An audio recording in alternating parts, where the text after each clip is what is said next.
सुरुवात झाला आणि त्यानंतर राष्ट्रीय स्तरावरून एक जिल्हा अध्यक्षांची निवडीची प्रक्रिया. ही केवळ जिल्हा अध्यक्षांच्या निवडीची प्रक्रिया नाही, तर संघटनेमध्ये देखील जी काँग्रेसच्या संविधानात, काँग्रेसच्या घटनेत ज्या पद्धतीने रचना आहेत त्या रचनेला पूर्णत्वास नेण्याच्या अनुषंगाने हे महत्वाकांक्षी प्रकल्प हा देशभरात हाती घेतला गेला. महाराष्ट्र हा मोठा एक जिल्हा आहे, एक मोठा राज्य आहे आणि या महाराष्ट्र राज्यांमध्ये पहिलेच्या तुलनेमध्ये 12 जिल्हा काँग्रेस कमिट्या वाढवल्या आणि आता एकंदरीत 72 जिल्हा काँग्रेस कमिट्या महाराष्ट्र प्रदेश काँग्रेस कमिटीच्या अखत्यारीत आहे. मुंबई प्रादेशिक काँग्रेस कमिटी हा देखील एक महाराष्ट्र काँग्रेस कमिटीचा भाग आहे आणि त्या मुंबईच्या अधीनस्थ 6 जिल्हा काँग्रेस कमिट्या आहेत. त्यामुळे 72 आणि 6 एकूण 78. जे 78 हा काँग्रेसच्या इतिहासामध्ये एक माइलस्टोन आहे. असे 78 ते साल असेल. मात्र या 78 ज्या जिल्हा काँग्रेस कमिटी आहेत या काँग्रेसला पुन्हा एकदा निवडणुकींच्या आणि संपूर्ण एकंदरीत राजकीय पार्श्वभूमीवर एक नवचैतन्याच्या स्वरूपातून, नवसृजनच्या स्वरूपातून पुढे जात आहेत. या आतापर्यंत झालेल्या 15 राज्यांच्या प्रशिक्षण हे संपन्न झाले. महाराष्ट्रातल्या निवड होऊन तसं पाहिलं तर 5 महिने हे होऊन गेलेले आहेत. मात्र 5 महिन्यांमध्ये SIRचा एक प्रक्रिया सुरू असल्यामुळे BLA 1, BLA 2 याच्या निवडीचा संदर्भ असल्यामुळे आम्ही प्रशिक्षण हे लगोलग तातडीनं त्यावेळेस होऊ शकलं नाही. मात्र आता जी प्रक्रिया जी आहे ती आता छाननीच्या पातळीवर, प्रशासकीय पातळीवर छाननीच्या स्वरूपात गेलेली असताना या मधल्या काळामध्ये जो एक वेळ आम्हाला मिळाला त्याचा सदुपयोग करत असताना हे जिल्हा अध्यक्षांचं प्रशिक्षण शिबिर हे संपन्न होत आहे. आजपासून पुढील 10 दिवस म्हणजे 2 सप्टेंबरपर्यंत 10 दिवसांचं निवासी आणि संपूर्णतः कमिटेडली आणि या सर्वांमध्ये अत्यंत शिस्तीने हे प्रशिक्षण संपन्न होणार आहे. या प्रशिक्षणाच्या 9व्या दिवशी अखिल भारतीय काँग्रेस कमिटीचे संघटनचे सरचिटणीस वेणुगोपालजी हे येतील. संघटनेचा कोणता आयाम, कोणता टप्पा निश्चित केला त्याचा आढावा घेतील. सोबतच येणाऱ्या वर्षभराचा ॲक्शन प्लॅन देखील आम्ही या ठिकाणी तयार करणार आहोत. त्या संदर्भात तिथे चर्चाही संपन्न होईल आणि समारोपाला शेवटच्या दिवशी राहुल गांधीजी जे आहेत ते देखील या प्रशिक्षणाच्या समारोपाला येतील. अशी एकंदरीत या 10 दिवसांची सर्वसाधारण मांडणी आहे. आज याचं उद्घाटन अखिल भारतीय काँग्रेस समितीचे कार्यसमितीचे सदस्य, माजी प्रदेश काँग्रेस कमिटीचे अध्यक्ष बाळासाहेब थोरात यांनी आज याचं दीपप्रज्वलन करून याचं रितसर उद्घाटन केलेलं आहे. या दरम्यानच्या काळात महाराष्ट्रातील नेतृत्व, भारतातून संबंधित जे या प्रक्रियेशी संबंधित आहेत तेही आमचे नेते या ठिकाणी येणार आहेत. त्यामध्ये खासदार शशिकांत सेंथिल हे संघटनविषयक काम बघतात ते येणार आहेत. त्यासोबतच संघटनच्या या संघटन सृजनच्या अनुषंगानं जे कार्यरत आहे वामशी रेड्डीजी ते येणार आहेत आणि इतरही सेशनच्या अनुषंगाने इथे येतील. हे प्रशिक्षण केवळ एकतर्फी नसून हे संवादात्मक होईल. यामध्ये सकाळच्या व्यायामापासून, श्रमदानापासून या प्रशिक्षणाची सगळी सुरुवात होणार आहे. स्वावलंबनही या ठिकाणी राहणार आहे. त्यामुळे कुठलाही लावाजमा आणि कुठलीही तारांकित सुविधा न करता साध्या वातावरणामध्ये आणि साध्या परिस्थितीमध्ये प्रशिक्षण आम्ही संपन्न करणार आहोत. पुण्याचा कार्यक्रम यशस्वी झालेलाच आहे. सेवाग्रामला अशा पद्धतीचं प्रशिक्षण होत असताना राहुलजी तिथेही आलेले आहेत. नाशिकला येण्याचं जे आम्हाला एक संधी जी मिळाली त्याबद्दल या ठिकाणी आनंद व्यक्त करतो. येणाऱ्या वर्षात इथे कुंभमेळा आहे. कुंभमेळा हा एक सांस्कृतिक सण आहे, एक उत्सव आहे आणि गंगा जमुना तैबीतचा एक अत्यंत महत्त्वाचा एक भाग हा कुंभमेळ्याच्या अनुषंगानं आपण हा वारसा आपण जतन करत आलो. आपली आख्यायिका आहे आणि आपली अवधारणा ही आहे की समुद्र मंथनामध्ये विष निघालं आणि अमृत निघालं आणि तो अमृताचा कलश घेऊन जात असताना अमृताची 4 थेंब याच पुण्यभूमी नाशिकमध्ये ही इथे पडलीत आणि त्याचा संदर्भ घेत असताना ही परंपरा सुरू झाली आहे. आज आपण बघतोय की देशामध्ये विष मोठ्या प्रमाणावर पसरवलं जात आहे. द्वेष, मत्सर हा तर आहेच आहे विष स्वरूपाचा, मात्र केंद्रित पद्धत, हुकुमशाही पद्धत हे देखील एक विष आहे. एवढंच नाही तर बेरोजगारी हे देखील एक विष आहे. महिलांची असुरक्षितता हे देखील एक विष आहे. नोकऱ्यांच्या संध्या जाणं हे देखील एक विष आहे. विद्यार्थी हे शिक्षणापासून वंचित राहणं, शाळा बंद होणं, या सुविधा ज्या आहेत त्याच्यामध्ये मोठ्या प्रमाणावर भ्रष्टाचार होणं, कुंभमेळ्याच्या अनुषंगाने विकास कामात जो गोडबंगाल चाललं ते आपण बघतोय, तेही एक विष आहे. त्यामुळे जिथे अमृत सांडलंय त्या साक्षात त्या ठिकाणी आज सर्वदूर विष शिंपडला जात आहे. याच्याबद्दल आम्हाला दुःख आहेच आहे. आणि एकंदरीत जे विष आहेत ते दूर करण्याच्या अनुषंगाने देखील संपूर्ण नागरिकांची आणि या परंपरेला मानणाऱ्या सगळ्यांची ती जबाबदारी आहेच. आणि या सर्व प्रक्रियेमध्ये या अमृतांच्या थेंबांना, या अमृताला स्मरण करून आपल्याला राष्ट्र निर्माण आणि समाज निर्माण संविधानाला कसं करता येईल ही देखील एक प्रेरणा याच्या मुळाशी कुठेतरी आहे. याच शहरामधील राम हे देखील वनवासात होते. या शहराला अनेक आध्यात्मिक परंपरा असणारा संदर्भ आहे, ऐतिहासिक परंपरा असणाराही संदर्भ आहे. इथेच काळाराम मंदिरामध्ये 1932 ते 1937 या काळामध्ये डॉक्टर बाबासाहेब आंबेडकरांनी काळाराम मंदिराचा सत्याग्रही याच ठिकाणचा आहे. स्वातंत्र्याच्या इतिहासामध्येही या ठिकाणी अनेक घटना ज्या घडलेल्या आहेत, या सर्वांची एकंदरीत जी असणारी पार्श्वभूमी आहे ती पार्श्वभूमी लक्षात घेता हे 10 दिवसाचं शिबिर नाशिकमध्ये आयोजित करत असताना आम्हाला विशेष आनंद होत आहे. या प्रशिक्षणातून आमचे जिल्हाध्यक्ष हे पुढचा अजेंडा, पुढचा मॅन्डेट आणि पुढची भूमिका घेऊन निघतील.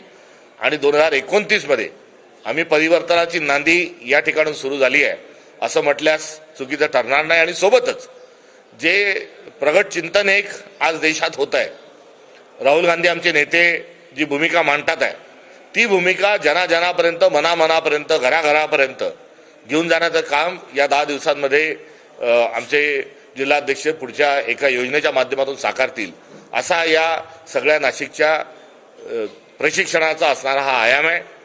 ही माहिती आज आपल्याला देत असताना आनंद आहे. आणि नाशिकमध्ये हा कार्यक्रम होत आहे कारण विदर्भ, मराठवाडा, पश्चिम महाराष्ट्र, खानदेश, नाशिक ह्या सगळ्यामध्ये, मुंबई या सगळ्यांमध्ये वेगवेगळ्या सगळ्या ठिकाणी वेगवेगळे उपक्रम होत असताना आज विशेष करून नाशिकमध्ये हा कार्यक्रम होत असल्याच्याबद्दल आम्हाला आनंद आहे.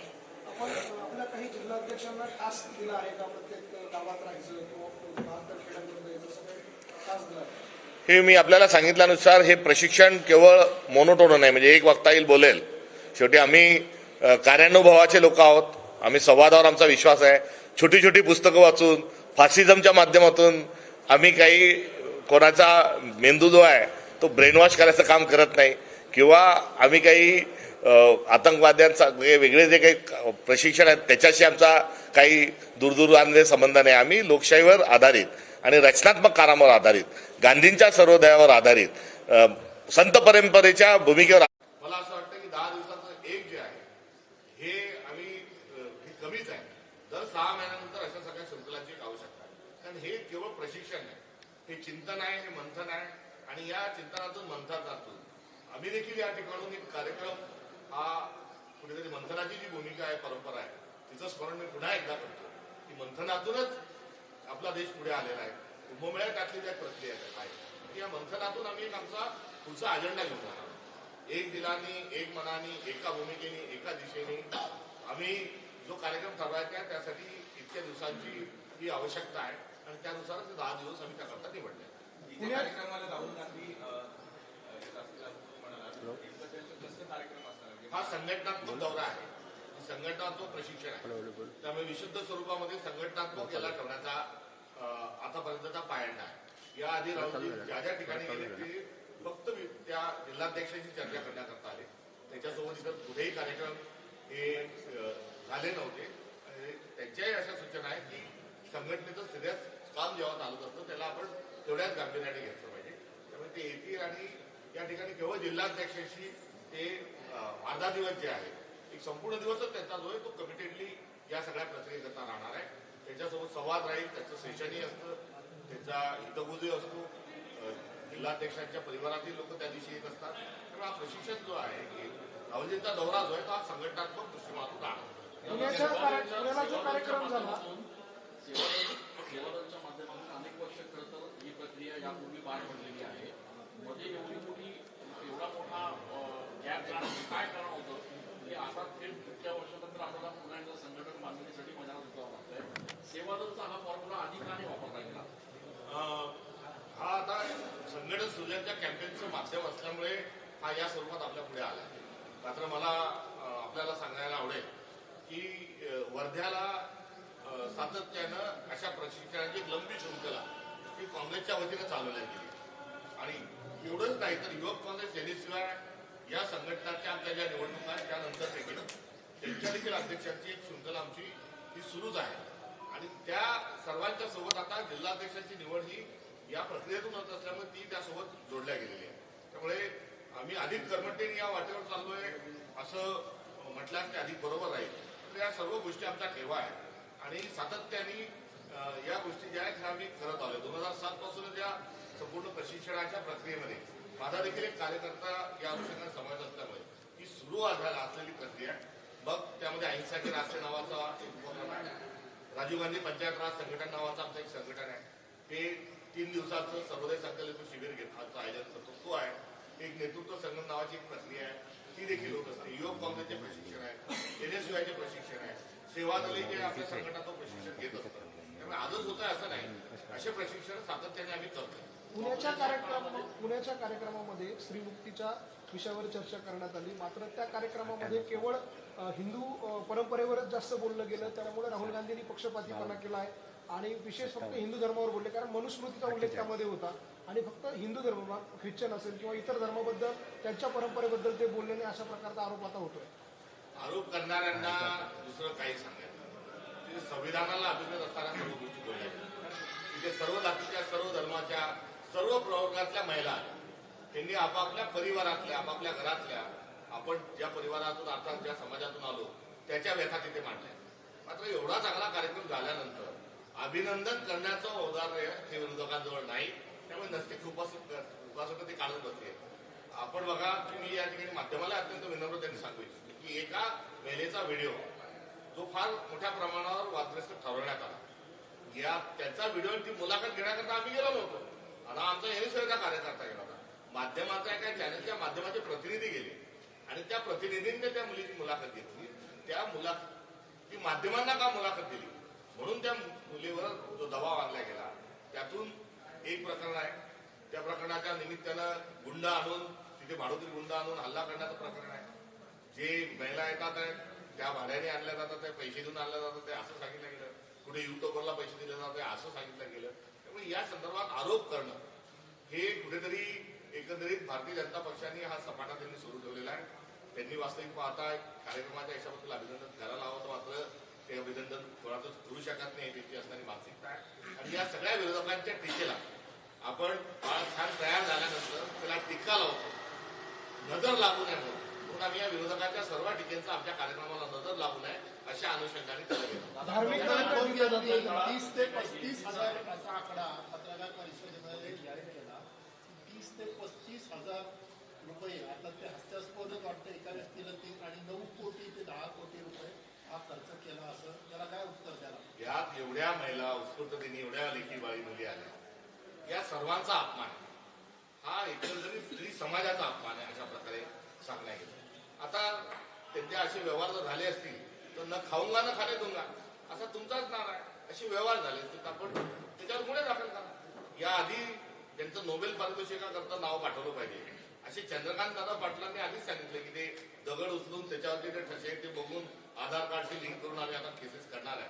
त्यांच्या या दाव्याच्याच पाठोपाठ आता दुसरा लाभा तेवढाच गंभीर आहे. महाराष्ट्रातल्या 5 ते 6 ठिकाणी छात्रों की गुंज कार्यक्रम होणार आहे असं कळत आहे. त्याबद्दल काही माहिती आली का किंवा देशभरात किती ठिकाणी होतं? यांच्याच प्रश्नाला की नागपूरमध्ये सप्टेंबर किंवा ऑक्टोबर नोव्हेंबरच्या दरम्यान पुढचा कार्यक्रम अशी आज एक बातमी आहे, काय आहे?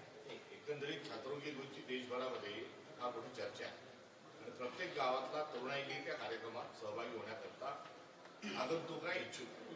कोटा या ठिकाणून दिल्लीचं आंदोलन सुरू होण्याच्या कितीतरी आधी कोटा या ठिकाणून हा सिलसिला सुरू झाला. मग डेहराडूनला झालं, दरम्यान डेहराडूनच्या कार्यक्रमानंतर दिल्लीला एक आंदोलन झालं, पुन्हा प्रयागराजला एक कार्यक्रम झाला आणि पुण्याला झाला. छात्रों की गुंजचे 4 कार्यक्रम जे आहेत या सगळ्यांमध्ये उपस्थिती आणि तरुणांचा जो राष्ट्र निर्माणच्या अनुषंगाने जो प्रयत्न आहे त्यामुळे याची खूप मोठ्या प्रमाणावर मागणी आहे. यामध्ये मला एक बाब विशेष निदर्शनास आपल्याला आणून द्यायची की तो कोटा असेल, डेहराडून असेल, प्रयागराज असेल किंवा पुणे असेल, राहुल गांधींनी त्या कार्यक्रमामध्ये पॉलिटिकल बोलायचं काढलं. त्यातले काही संदर्भ राजकीय म्हणून आमच्यावर टीका होऊ शकेल, मात्र तो संदर्भ म्हणून घेतलेला तो ज्यावर अटॅक करण्याच्या अनुषंगाने किंवा बोलत असणाऱ्या त्या सहभागी असणाऱ्या विद्यार्थ्यांना त्यांनी राजकीय बोलू नका हे देखील सूचना केली. त्यामुळे एक सामाजिक स्वरूपाची भूमिका ही राहुल गांधी सातत्याने मांडतात आहे आणि ही भूमिका जी आहे ती मोठ्या प्रमाणावर समाज त्याला प्रतिसाद देत आहे आणि या अनुषंगाने अनेक कार्यक्रम व्हावेत अशा प्रकारचे भारतभरामधून निमंत्रण आहे. आमचाही प्रयत्न राहील की जिथे जिथे शक्य तिथपर्यंत जाऊ. अन्यथा याचं अजून काही दुसरा याच्यातला मार्ग आहे का तो देखील आजमावता येईल. मात्र थोडक्यात तात्पर्य आहे की संविधानाला अभिप्रेत भारत घडवण्याच्या अनुषंगाने आपल्या देशात चर्चा सुरू झालेली आहे आणि तानाशाही हुकुमशाहीचा निषेध हा आपल्या देशातल्या लोकांनी सुरू केलेला आहे. हा यातला सर्वात महत्वाचा संदेश. संघाचं मुख्यालय असलेल्या नागपुरात दुसरा टार्गेट आहे का? लगेच नागपूर का? नागपूरच नाही, नागपूरलाही होईल, इतरही ठिकाणी होईल, पुण्यातही झाला. त्यामुळे आता तर होऊन गेलं नाही, कार्यक्रम होत राहिले, पुढे पण येतील. आणि नागपूर जे आहे ते भारताच्या मध्य ठिकाणी आहे, त्याला एक फार मोठी परंपरा आहे. त्या परंपरेला कायमा फासण्याचं काम जरूर तिथल्या काही संघटना करतात आणि त्या कायमा फासतात. मी याच्यासाठी म्हणतो की त्यांनी स्वतःचं 100 वर्ष झाल्यानंतर नोंदणी करून घेतली नाही.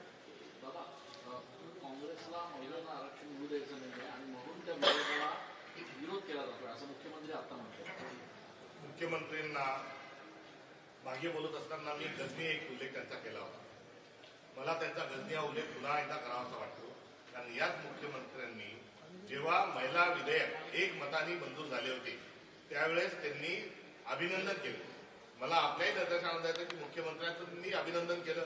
संसदेमध्ये महिला आरक्षणाचा जो विधेयक आहे हे पारित झालेलं आहे. डिलिमिटेशनच्या मुद्द्याच्या अनुषंगानं तो जो रडीचा डाव खेळतात आहे तो अत्यंत चुकीचा आहे. महिला विधेयक सर्वांनी एकमताने मंजूर केलेलं आहे बिना डिलिमिटेशन. 2029च्या निवडणुका ज्या आहेत त्या 2024च्या पारित झालेल्या विधेयकाच्या नुसार करावं. काँग्रेस त्याचं स्वागत करेल. ही भूमिका आमच्या पक्षासाठी घेतली आहे. त्यांचा जो 2 आहे, एक तर बुद्धिभेद करणं हे त्यांचं कौशल्य आहे, केसाने गळा कापणं ज्याचं आम्ही म्हणतो, किंवा ते गजनी आहेत. मधल्या काळामध्ये जेनझीचं जे आंदोलन झालं त्या आंदोलनानंतर काँग्रेस खळबळून जागी झाली आणि जेनझी मतदारांवर त्यांनी आता फोकस आपला कॉन्सन्ट्रेट केला आहे. मात्र जो काँग्रेसचा पारंपरिक जो मतदार आहे तो कुठेतरी तुमच्यापासून लांब सुटत चालला. त्याला जवळ करण्यासाठी काय येणार दिवसामध्ये? नाही, जेनझींचं आंदोलन झाल्यावर काँग्रेस जागी झाली हा आरोप म्हणजे खोटा आहे संपूर्णतः. आणि याचा संदर्भ मी आपल्याला देऊ इच्छितो की राहुलजींनी खूप आधीपासून विद्यार्थ्यांशी संवाद आणि चर्चेची प्रक्रिया सुरू केली होती. मला आपलं लक्ष वेधायचं आहे की जेव्हा सुप्रीम कोर्टच्या जजनी टिप्पणी केली नव्हती तेव्हाही कोर्टाचा अत्यंत ऐतिहासिक अशा स्वरूपाचा कार्यक्रम झाला होता. त्याची सुरुवात ही झालेली होती. त्यामध्ये हे आंदोलन जे आहे ते एक आंदोलन झालं. त्या आंदोलनाचा विषय आपल्या ठिकाणी, मात्र ही प्रक्रिया राहुल गांधींनी खूप आधी सुरू केलेली आहे. भारत जोडोच्या यात्रेच्या दरम्यानही आपण बघितलं असेल की तरुणांशी युवकांशी मोठ्या प्रमाणात संवाद त्यांनी साधला होता.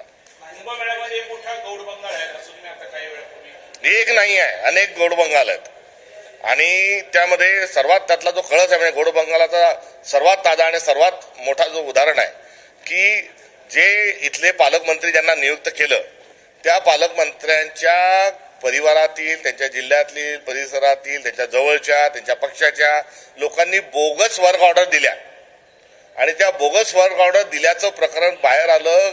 FIR दाखल झाला आणि एवढं मोठं बोगस काम केल्याचं बक्षीस गिरीश महाजनांना पालकमंत्री केलं. हे सर्वात मोठं गौड बंगाल आहे. या कुंभमेळ्याच्या निमित्तानं सर्वोच्च न्यायालयाच्या न्यायाधीशांनी असं म्हटलंय की 0.1% जरी मराठी शाळांना दिलं असतं त्यातलं तर 100पेक्षा अधिक मराठी शाळा सर्वोच्च न्यायालयात 1% जरी दिला असतं तरी मराठा शाळा वाचल्या असं जे पैसे दिलेत त्यामध्ये 1% भ्रष्टाचार कमी केला असता तरी पण शाळा वाचल्या असत्या. भाजपची बैठक गेल्या तिथेच झाली होती नाशिकमध्ये आणि तिथले प्रदेशाध्यक्ष म्हटले होते की SIRच्या माध्यमातून आता विरोधकांची मतं कशी कमी होतील याच्यावर कॉन्सन्ट्रेट करा. तर तुम्हाला काय वाटतं SIR ही विरोधकांची मतं कमी करण्यासाठी अर्थात ही SIR आपल्या इथे होते हा काही पहिले उदाहरण नाही. याआधी बंगालला, बिहारला ठिकठिकाणी जे जागेजागी झाले त्याचाच कित्ता महाराष्ट्रातही गिरवला जाणार आहे. आम्ही यांना ओट चोर गद्दी छोड म्हणत होतो, आता चंदा चोर म्हणायला लागलोय.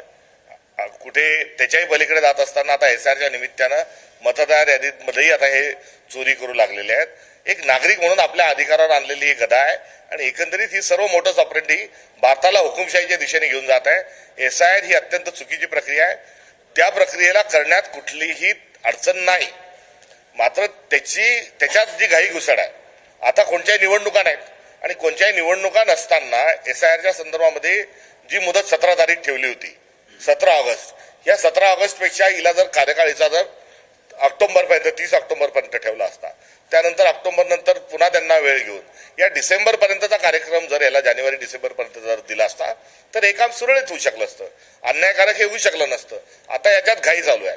मला याच्याही पलीकडे SIR वर एक टिप्पणी करताना आजचीच घटना सांगायची वाटते की हैदराबाद हाऊस नावाचं एक भवन हे नागपूरला आहे आणि ते हैदराबाद हाऊस जे आहे ते मुख्यमंत्र्यांचं निवासस्थान आणि कार्यालय आहे.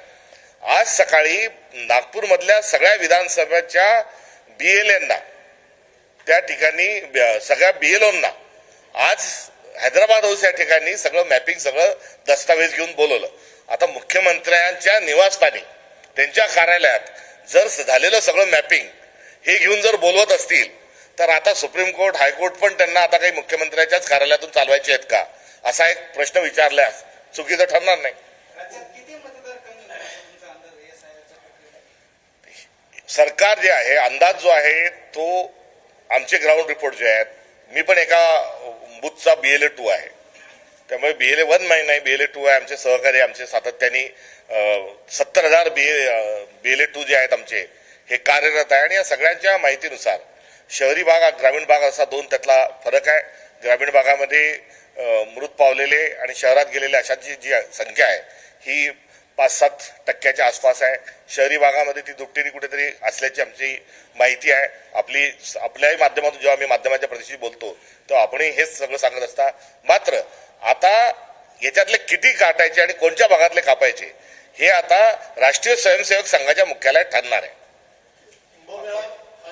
कुंभमेळा मंत्री जे काय महाजनांना दिलेलं आहे तेच पद मुळात असंविधानिक आहे पूर्णपणे. हे सरकारच असंविधानिक आहे. आज मराठी भाषेच्या संधीवरनं सध्या राजकारण चालू आहे. मुंबईमध्ये आपण बघतो की रिक्षाचालकांना ही संधी केली आहे.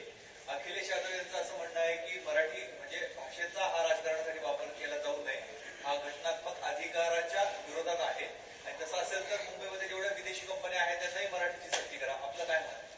एकंदरीत जो जातीवाद जो आहे ज्याला आपण पोलरायझेशन म्हणतो त्यामध्ये भाषा देखील ही तिच्यावरील राजकारण केलं जातं. त्यामुळे जात धर्म पंथ लिंग सीमा आणि भाषा यावरून राजकारण करू नये हा सेक्युलरिझमचा असणारा मूळचा अर्थ आहे आणि तो अर्थ घेऊन जात असताना आपण या संदर्भामध्ये आपली मराठी भाषेची अस्मिता ही जोपासलीच पाहिजे. इतर राज्यांमध्ये स्थानिक मातृभाषेला जसं महत्व आहे तसं आपल्या भाषेतही ते आपल्या मराठी भाषेचं असलं पाहिजे आणि आपल्या मराठी भाषेला या सरकारने क्लासिक लँग्वेज अभिजात भाषेचा दर्जा दिला, मात्र त्याचं तो दर्जा टिकवण्याकरता ते काय करतात ते कुठेही काही करत नाही. त्यामुळे भाषेचं प्रोत्साहन देणं, आपल्या मराठी शाळा ज्या आहेत खेड्यातल्या त्या बंद करणं हा डाव सरकारचाच कुठेतरी असल्याची शक्यता नाकारता येत. तर दुसरीकडे त्यावर हे राजकारण होत आहे, हे चुकीचं आहे. आपण महाराष्ट्रात राहणाऱ्या सर्वांनी मराठी भाषा बोलली पाहिजे हा त्यांना आग्रह करू, त्यांना प्रेमाने आपण जिंकू आणि आपली भाषा ते बोलले पाहिजे. हे सौहार्दाच्या वातावरणातून हे शक्य आहे. मात्र प्रत्येक गोष्टीमध्ये वाद निर्माण करायची आणि दुथडी निर्माण करायची ही पोलरायझेशनची जी नीती आहे ही अत्यंत चुकीची आहे. रिक्षा चालक ऐकत नाही ते कोर्टामध्ये जाण्याची भाषा करतात, अशा वेळेस सरकारने काय नाही त्यांना त्याच्यात त्यांना मारझोड जी होती हिचं समर्थन नाही. त्यांनी आपली भाषा शिकतील या अनुषंगाने आपण त्यांच्याशी चर्चा केली पाहिजे. काही सरकारने नियम बदलले असतील त्यातही काही हरकत नाही आणि अनेक रोल मॉडेल आहेत. त्यामुळे आंतरराष्ट्रीय स्तरावरचे पण रोल मॉडेल आहेत, जपानचे, चीनचे, काही अजून इतर देशातले आहेत, कुठे युरोपमधल्या पण भाषांचे आहेत. भारतामध्ये जर आपण बोलायला गेलं तर दक्षिणेतले राज्य जे आहेत त्यांचे रोल मॉडेल्स आहेत. तर असं वातावरण आपल्याला तयार आपण केलं पाहिजे, सामाजिक सौहार्दता वाढवली पाहिजे आणि आपली भाषा सर्वजण आनंदाने शिकतील अशा स्वरूपामध्ये आपण देखील त्यांच्याजवळ आपली भाषा घेऊन गेलो पाहिजे आणि मराठी ही टिकलीच पाहिजे आणि महाराष्ट्रामध्ये मराठी ही बोलल्या जायला पाहिजे आणि सर्वातल्या महाराष्ट्रातल्या लोकांनी ही भाषा शिकण्याच्या अनुषंगानं प्रयत्न केले. राज्य सरकारनं कोचिंग क्लासेसच्या बाबतीत एक नवीन कायदा प्रस्तावित केला आहे आणि त्याचा मसुदा जारी केलेला आहे. कोचिंग क्लासेसवर कठोर निर्बंध, त्यांच्या फीज वाढीवर निर्बंध असे आजार काय आहे की नीटची एक्झामिनेशन फुटते. नीट पेपरमध्ये घोळ आहे. ज्या युपीएससी एमपीएससीचे पेपर जे फुटतात आहे अशा तक्रारी आहेत. तलाठ्याच्या, ग्रामसेवकाच्या, कोर्टातल्या ज्या परीक्षा आहेत त्या फुटतात आहे. त्यामुळे आजार काय आहे तो पेपर फुटी आहे आणि उपचार काय केला जातोय तर कोचिंग क्लासेसची आचारसंहिता निर्माण करा. त्यामुळे आजार सोडून उपचार करण्याची ही एकंदरीत जी पद्धत सरकारची आहे ही आपलं लक्ष दुसरीकडे नेण्याच्या अनुषंगानं त्यांचा हा खटाटोप दिसतो. माजी मुख्यमंत्री पृथ्वीराज बाबा आले होते नाशिकमध्ये. त्यांनी असं सांगितलं की उद्धव ठाकरे यांनी 2014च्या वेळेसच प्रपोजल दिलं होतं की एकत्र यावं, मात्र आमच्या वरिष्ठांनी ते रिजेक्ट केलं आणि नंतर ते आमचे नेते आहेत, त्यांनी एक स्टेटमेंट दिल्यानंतर त्या संदर्भामध्ये मी टिप्पणी करणं योग्य राहणार. आपण मला असं वाटतं की आज आपण प्रशिक्षण स्थळी प्रशिक्षणाच्या अनुषंगाने आपण प्रश्न विचारावेत. आपला सन्मान आणि सातत्याने मी प्रदेशाचे झाल्यानंतर आपण नाशिकला भरपूर मदत करतात, सहकार्य करतात, एक जिव्हाळा आपण जोपासल्याबद्दल मी कृतज्ञता व्यक्त करतो. मात्र आजची आमची हेडलाईन जी आहे ती प्रशिक्षणाची जाऊ दे आपल्याला विनंती.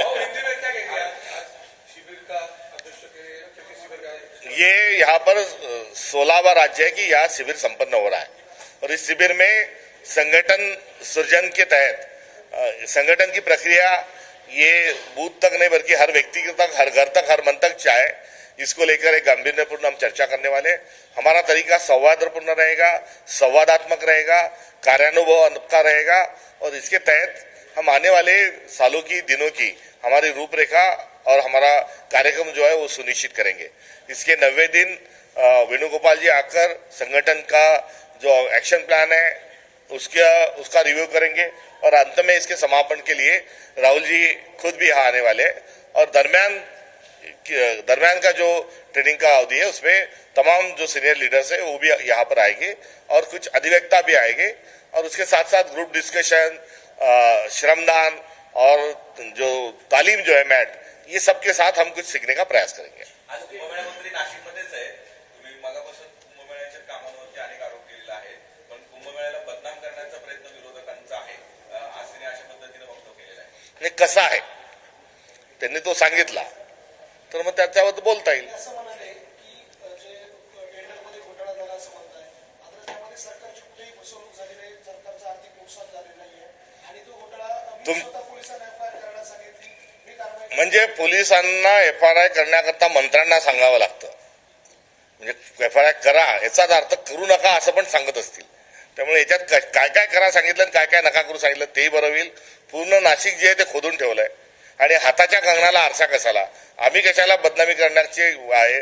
सगळे लोक, नाशिकमधले राहणारे लोक हे सर्वजण या कुंभमेळ्याच्या संदर्भात टिप्पणी करत आहे. एवढंच नाही तर संतांनी देखील या तिथल्या अनागोंदी कारभाराच्या संदर्भात मत व्यक्त केलेलं आहे. त्यामुळे त्यांच्या आरोपांनी काही होणार नाही. त्या एकंदरीत त्यांचे जे आरोप आहेत ते आरोप त्यांच्यावरच उलटून पडणारे सर्व आरोप आहेत. त्यामुळे त्यांनी या संदर्भात पळवाट न शोधता आता कुठेतरी प्रायश्चित्ताची भाषा केलेली बरी राहील एवढंच त्यांना या निमित्तानं त्यांनी प्रायश्चित्त करावं. आता काय करावं त्याचे अनेक भाग आहेत, त्यामुळे त्याच्यात न बोललेलं बरं. आणखी एक तरी मागणी केली. राहुल गांधींच्या अनेक कार्यक्रम होत आहेत देशभर. त्यांनी किती कार्यक्रम घेऊ दे, काँग्रेस नेत्यांनी किती भाषणं घेऊ दे, पण देशातील जनता ही मोदींच्याच मागं आहे असं एक वक्तव्य त्यांचं आमचं आहे. त्यांचं हे वाक्य, त्यांना वाक्य बोलण्याची आवश्यकता का पडली त्याचा पहिले त्यांनी खुलासा करा. नंबर 1. नंबर 2, त्यांनी मोदींच्या पाठीशी राहत असताना मोदींनी कोणचं दिलेलं वचन जे आहे ते पूर्ण केलं या संदर्भात देखील त्यांनी आढावा दिला पाहिजे. न खाऊंगा न खाणे दूंगा, तर खाणे चालू आहे, खाऊ देणे चालू आहे आणि नाशिकमध्ये भारताचं सगळ्यात मोठं उदाहरण नाशिक आहे. दुसरा, प्रत्येक व्यक्तीच्या खात्यात 15 लाख. तिसरा, भारतामध्ये दरवर्षी 2 कोटी रोजगार जे आहेत ते निर्माण होतील. 100 स्मार्ट सिटी. स्वामीनाथन आयोग जो आहे त्याची अंमलबजावणी केल्या जाईल. लागत मूल्याच्या 1.5 शेतमालाला भाव दिला जाईल. बेटी बचाओ बेटी पढाओ महिलाची सुरक्षितता हा सर्वात मोठा ऐरणीवरचा एक प्रश्न आलेला आहे. त्यानंतर रुपया जब गिरता है तो पंतप्रधान गिरता है तो रुपया गिरता है. आता आपण कुठे रुपया आपला कुठे गेला या संदर्भामध्ये काय आहे ते त्यांनी बोलावं. अमेरिकेच्या ट्रम्पला मोदी का घाबरतात या संदर्भामध्ये त्यांनी सांगावं. विश्वगुरू बनत असताना आता अमेरिकेच्या ताटाखालचं मांजर मोदी झालेले आहेत अशी वैश्विक टीका आपल्यावर होते आहे. या संदर्भामध्ये देखील त्यांनी बोलावं. त्याच्याच पुढच्या प्रक्रियेमध्ये पहलगामच्या हल्ल्यामध्ये, पुलवामाच्या हल्ल्यामध्ये जे आतंकवादी होते ते कोण होते, ते का पकडले गेले नाही याचाही खुलासा त्यांनी कुठेतरी करावा. आपला जो एकंदरीत ह्युमन डेव्हलपमेंट इंडेक्स आहे तो खाली पडतोय, आपला हॅपीनेस इंडेक्स जो आहे तो खाली पडतोय, आपला हंगर इंडेक्स जो आहे तो वाढत चाललाय. त्यामुळे सगळ्या पॅरामीटर्सवर आपली अधोगती ही जी होत आहे ती या संदर्भात त्यांनी 12 वर्ष एक तप आता पंतप्रधान राहिल्यावर मोदींची वाहवा करत असताना त्यांनी त्यांचं प्रगती पुस्तक लोकांपुढे ठेवावं. राहुल गांधींवर आमच्यावर टीका करून काही होणार नाही. त्यांनी त्यांचं रिपोर्ट कार्ड दाखवावं ही त्यांच्याकडून नम्र अपेक्षा आहे.